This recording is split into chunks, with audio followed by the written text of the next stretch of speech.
둘, 셋. 안녕하세요. 오늘 날씨가 딱 좋은 날씨. 응, 그치. 딱 뭐 하기 좋은 날씨야? 유튜브 하기 좋은 날씨. 아, 그러네. 그치. 정말 유튜브 하기에 정말 딱 좋은 유튜브 날씨네. 하기에 좋은 날씨네. 선생님 따님이, 이준쌤 따님이 이제 우리가 소위 흔히 말하면 국신이잖아요. 국어의 신. 맞아, 국신은 맞아요. 국신. 그 따님, 어렸을 때부터 그 초등까지 국어를 어떻게 학습을 도와주신 건지 아니면 직접 하신 거죠? 집 팔아도 안 되는 게 국보다. 그런 거 많이 봤지요? 맞아요. 집 팔아도. 집 팔아도 안 된다. 이런 거 아니야? 집 팔아서 근데 학원 다녀야 되는 거 아니야, 진짜? 그러니까.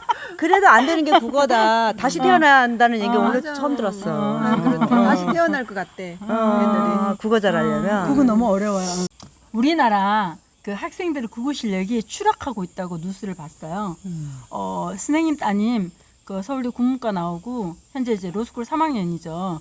국어의 신? 국신으로 알고 있는데 국어 공부 어떻게 자녀분이 했는지 따님이 했는지 그 얘기 많이 물어보세요. 그렇죠. 국어 어떻게 했는지. 저는 솔직히 국어를 어떻게 했냐고 물어보면 사실 좀 할 말이 없어요. 왜냐면 어릴 때 뭐 다 한다는 독서노술 프로그램, 뭐 한우리 이런 거 있잖아. 그 다음에 플라톤 이런 거. 구몬 국어 이런 거 있잖아. 구문 수학 엄청 많이 하지 않았어요? 구몬 수학만 시켰어. 근데 이제 그런 것들을 한 번도 안 시켰어요. 그 독서노술 플러스 국어 관련한 거를 한 번도 안 시켰어요. 그런데 어렸을 때부터? 어렸을 때부터 저는 국어 관련한 거 어디 뭐 토론 수업이라든지 이런 거 한 번도 안 시켰어. 그리고 중학교 3학년 때 저 아는 원장님이 이제 학원 보내라 그래가지고 1학년 아니 1년 다녔어요. 고등학교 1학년 중간고사 보고 그만뒀으니까.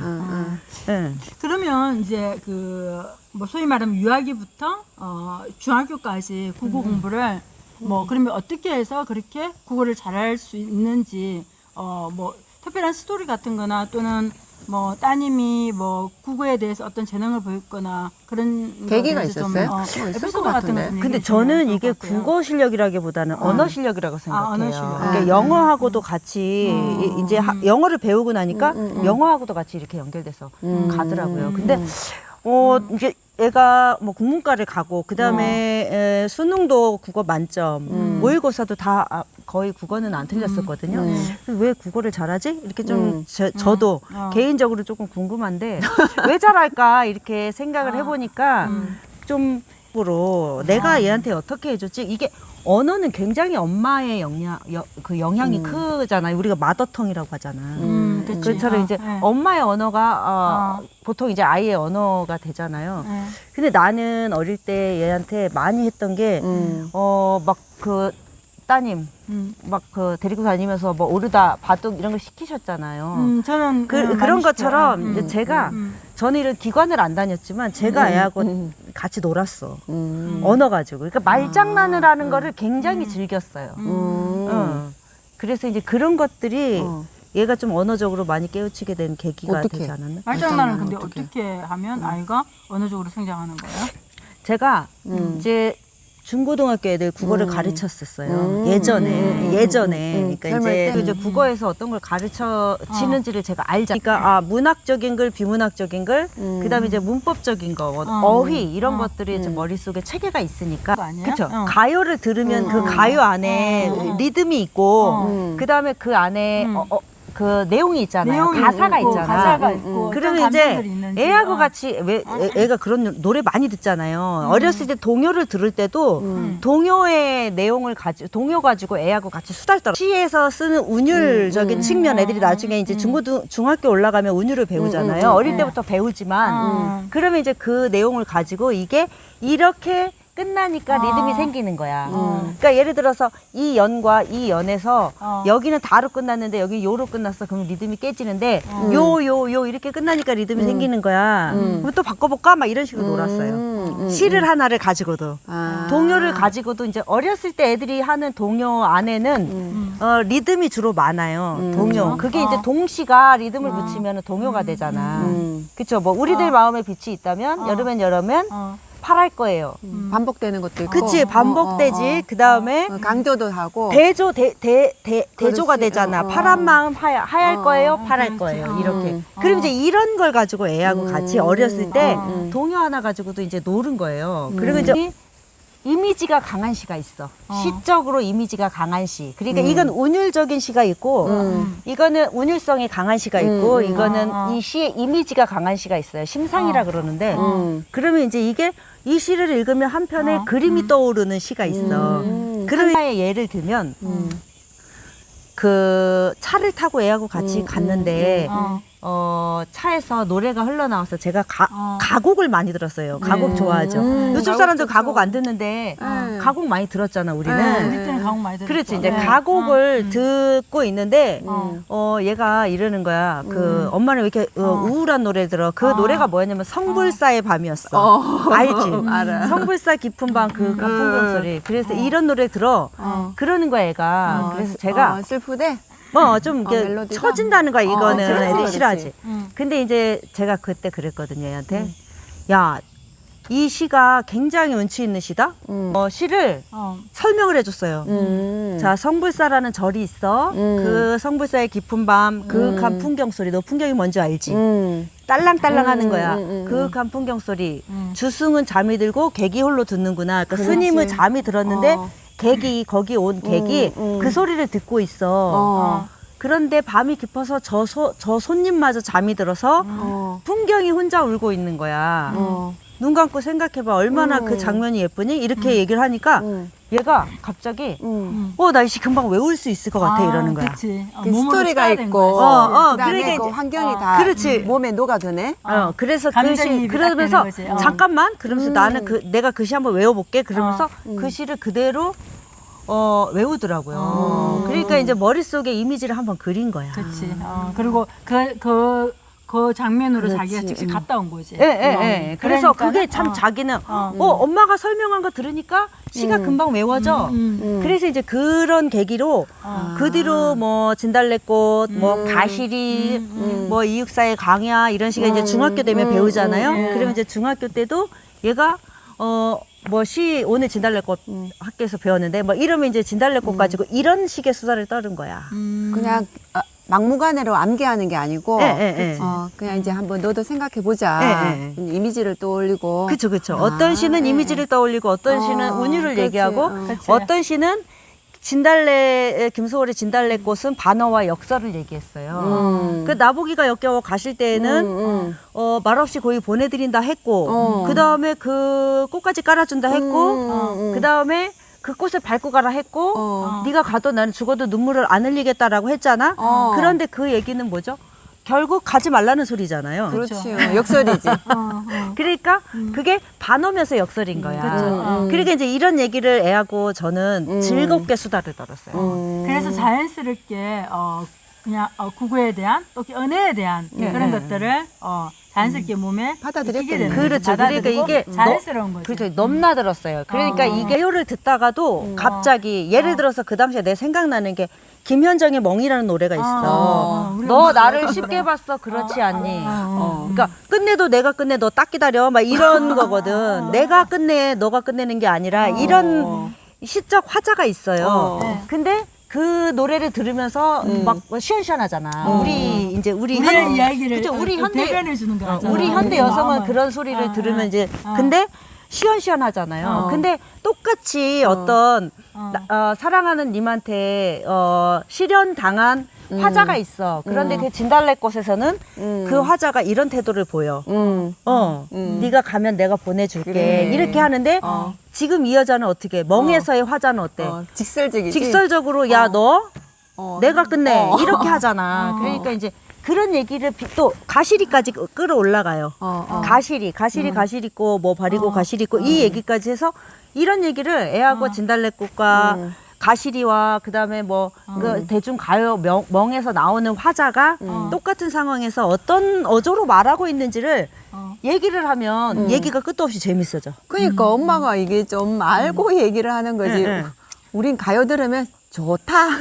생각하고 저는 사실 그런 수다가 되게 재밌었어요. 그렇겠네. 재밌고 애가 또 이제 그렇게 하다가 보니까 어떤 하나를 보더라도 자꾸 끌어.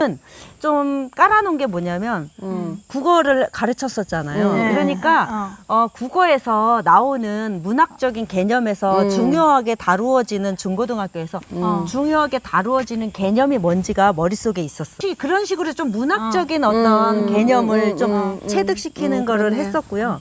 그 다음에 이제 또 비문학적인 비문학은? 부분이 있잖아. 비문학은 근데 대부분이 사실은 문과 학생들 어려워해요. 특히 경제 주문이라든지 과학의 물리라든지 이런 파트가 나오면 또 생물의 유전 파트라든지 그런 파트가 나오면 대부분이 문과 아이들이 틀리는 그 지문이 그런 지문인데 어쨌든 모의고사나 그다음에 내신이나 수능에 만점을 받았으니까 그 문학이든 비문학이든 얘가 어떤 지식을 가져오면 나한테 자기가 지식책을 읽고 알게 된 지식 반응해주고. 그죠? 알게 된 지식을 나한테 얘기를 하잖아요. 그러면은 그 얘기를 내가 엄청 열심히 들어줬어. 저도 그건 한 것 같아요.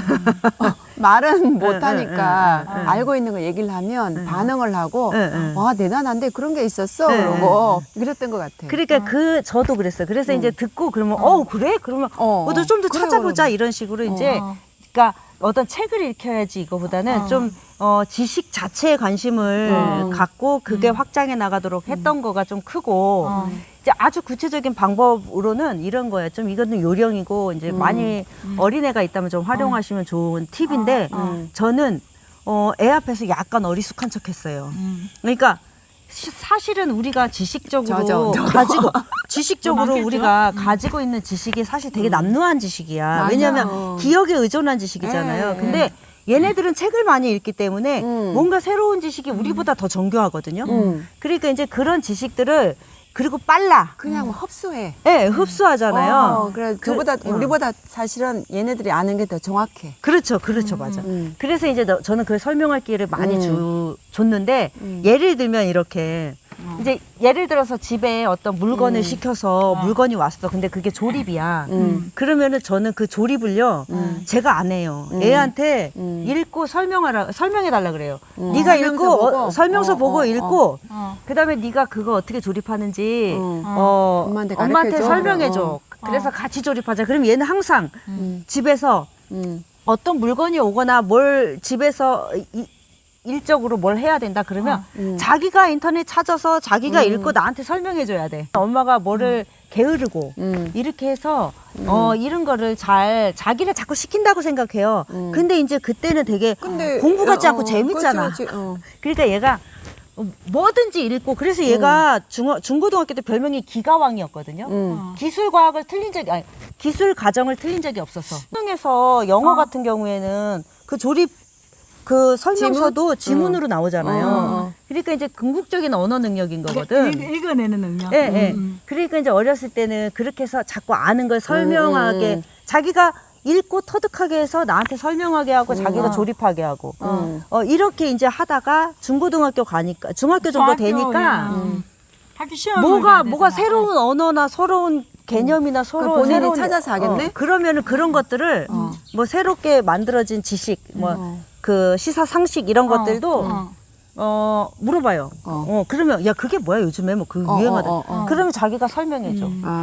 그런 식으로 이제 아는 걸 설명하는 게 굉장히 효과가 크거든요. 그다음에 이제 독서량이 계속 뒷받침이 쌓여가겠죠. 되니까 이제 이런 걸 기반으로 지식이 이제 그래서 비문학 같은 경우에는 거의 뭐 공부를 해서 알게 되는. 왜냐면 비문학은 정보잖아요. 아는 게 많으면 문제 푸는 거는 나중에 이제 훈련하면 되니까. 에피소드 그리고 그 초등학교 때 우리 일기 숙제 내줬지. 내주죠. 내주죠. 그거는 검사 다 하지. 그러네. 검사 아니야. 일기야말로 항상 검사하고 그거 밀리면 다시 또 막 참 잘했어요. 그거 참 잘했어요. 밀리면 다시 막 감사하고 있죠. 근데 저는요 일기 잠깐 우리 딸 일기장 갖고 올게. 어. 그 일기장 이게 있거든. 갖고 와. 아. 이런 거 좋아. 보통 이렇게 애하고 이제 수다를 떨다가 했던 내용을 같이 일부러 이제 글감 찾는 게 사실 좀 힘들거든요. 일기 글감 아, 찾는. 일기에 있었겠다 그러면. 네, 아니면. 그러면 이제 이런 내용들 얘가 알게 된 지식을 저하고 수다 떨었던 걸 일기에다 이제 좀 앉히게 했어요. 예, 그리고 그래 이제 그러니까 얘 일기를 보면은 그해 어떤 일이 일어났고 어떤 지식을 자기가 알게 됐고 그거를 알게 된 내용. 그러니까 일기가 좀 편해. 왜냐면 맨날 일기라는 거를 느낌을 쓰게 하고 그래서 애들이 이거 내 사생활인데 하고 이제 안 하기 보여주잖아, 하기 일반적으로. 싫은 거잖아. 근데 이제 그냥 지식을 쓰는 거야. 지식 개념. 우리 오답 노트나 개념 노트 정리하듯이. 그렇게 이제 일기에다 쓰게 하고 그 지식을 알게 된 거에 대한 내 생각을 쓰니까 일기 글감도 풍부해지고 그렇게 해서 일기로 많이 활용을 했어요. 그러니까 예를 들면 이렇게도 했어요. 오늘 우리 뭐 해 먹을까? 요리 뭐 해 그렇지, 먹을까? 그러면 우리가 머릿속에 요리 방법이 나와 있지 않잖아요. 네, 그러면은 지금은 유튜브로 그걸 많이 보지만 예전에 네이버 검색해서 이제 뭐 요리법 이렇게 요리법 블로그 찾아야죠. 같은 거 찾아 그러면 이제 뭐 해 먹을까 그러면은 뭐 좀 찾아봐 어떻게 만드는 건지 얘한테 시켜. 그러면 이제 얘가 신나게 찾아서 이렇게 만드는 거래. 그러면 엄마가 만들 테니까 네가 옆에서 설명해 줘. 그다음 뭐 해야 돼? 뭐 해야 돼? 뭐 해야 돼? 뭐 재료는 뭐 이러면 이제 그게 얘가 뭐 준비해야 되고 그다음에 이거 먼저 넣어. 그럼 옆에서 자기가 어떻게 하냐면 나한테 얘기를 셰프네? 그렇지. 나한테 얘기를 하면 내가 이제 액션만 하는 거야. 그러면 이제 얘가 레시피를 저한테 하나씩 그렇지, 설명을 그렇지. 해주는 거예요. 그리고 그 레시피 그 과정 자체를 일기에 그대로 안 치는 거야. 일기를 자기가 찾아봐야 되고 그 레시피가 글로 써야 되잖아. 그리고 순서대로 해서 설명해 줘야 되잖아, 엄마한테. 그러니까 이제 이 자체가 저는 하나의 독해력을 키우는 놀이라고 생각을 했어요. 그러니까 그렇게 해가지고 제가 일부러 좀 이건 가져왔어요. 뭐예요? 이게 네. 우리 아이 초등학교 때 썼던 일기장. 봐도 돼요? 보세요. 지금 이렇게 모아놓으시네요, 그죠? 근데 이 일기장이 한 번도 안 버리고 초등학교 때 썼던 일기를 이제 모아놓는데 여기 보면은 그러니까. 뭐가 나와 있어. 한국의 실태 그래가지고 야, 꽃천문인데 글로벌 금융위기 때의 상황을 뭐 주가가 어떻게 떨어졌고 이런 것까지 다 나와 있잖아요. 네. 이렇게 네. 여기 이제 코멘트 있고 선생님 코멘트 아, 있잖아요. 재밌다. 그래서 아무튼 이렇게 일기에다가 저는 잘 보관을 하고 그런 과정들이 저희 애가 이제 좋을 것 초등학교 같아요. 졸업할 때까지 어. 제가 해준 거는 사실 이거 요새도 이거고 아이들 일기 쓸까요? 이게 지금은요 좋을 것 제가 같은데요? 초등학교 엄마들한테 이제 물어봤더니 일기를 쓰는 거는 의무적으로 하는 건 별로 없고 선생님의 재량으로 하신다고. 우리 때는 거의 의무로 의무적이었죠. 전 국민이 그 나라에서 지령 내린 것처럼 했잖아요. 학교에서 배운 과학 시간에 배웠던 지식 이런 것들을 정리한 거, 뭐 뉴스 보고 정리한 거는 엄마하고 공유해도 되잖아요. 그치. 그러니까 참 좋았던 게 고등학교 때 공부하다 힘들면 이거를 문팽이로 가져와서 침대 위에서 보는구나. 본다. 그러면서 또 힐링해요. 그리고 아 내가 이때 이랬지.